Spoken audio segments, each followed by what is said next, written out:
Hello students, आज हम बात करेंगे प्राइम नंबर की। प्राइम नंबर में बच्चों को बहुत ज़्यादा कन्फ्यूजन है, तो आज उस कन्फ्यूजन को हम क्लियर करेंगे। बच्चे क्या कहते हैं, स्टूडेंट से अगर पूछा जाता है प्राइम नंबर क्या होते हैं, वो नंबर जो अपनी टेबल में और वन की टेबल में आते हैं। लेकिन ये प्रॉपर डेफिनेशन नहीं है, क्योंकि वन की टेबल में और अपनी टेबल में तो सभी नंबर आते हैं।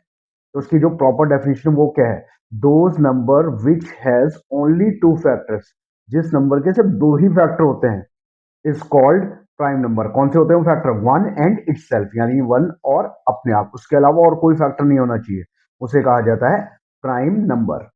जैसे 2, 3, 5, 7, 11, 13 and so on. Prime number का कोई एंड पॉइंट नहीं है, क्योंकि टू के सिर्फ दो ही फैक्टर हैं, एक वन एंड और एक टू। थ्री के भी दो ही फैक्टर हैं, एक वन और एक थ्री। फाइव के भी दो ही फैक्टर हैं, वन एंड फाइव।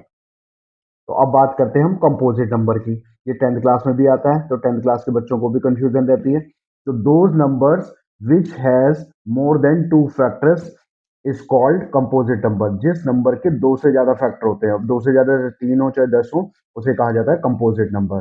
सबसे पहला कंपोजिट नंबर है four. 4, 6, 8, 9 dash dash dash and ये चलता जाएगा। अब सबसे बड़ी कंफ्यूजन क्या है, वन। 10th क्लास के अभी कई बच्चों को ये कंफ्यूजन रहती है कि वन प्राइम नंबर है या नहीं है, तो वो वन को प्राइम नंबर मानते हैं। वन प्राइम नंबर नहीं है। क्यों नहीं है? क्योंकि वन का सिर्फ एक ही फैक्टर है, वन। प्राइम नंबर होने के लिए दो फैक्टर का होना जरूरी है, लेकिन वन का सिर्फ एक ही फैक्टर होता है, इसलिए ये प्राइम भी नहीं है और कंपोजिट भी नहीं है, क्योंकि कंपोजिट होने के लिए दो से ज्यादा फैक्टर चाहिए। तो one is neither prime nor composite, तो वन को ना हम प्राइम मानते हैं ना ही हम कंपोजिट मानते हैं।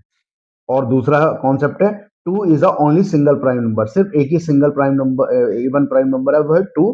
बाकी सारे प्राइम नंबर क्या होते हैं, ऑड होते हैं।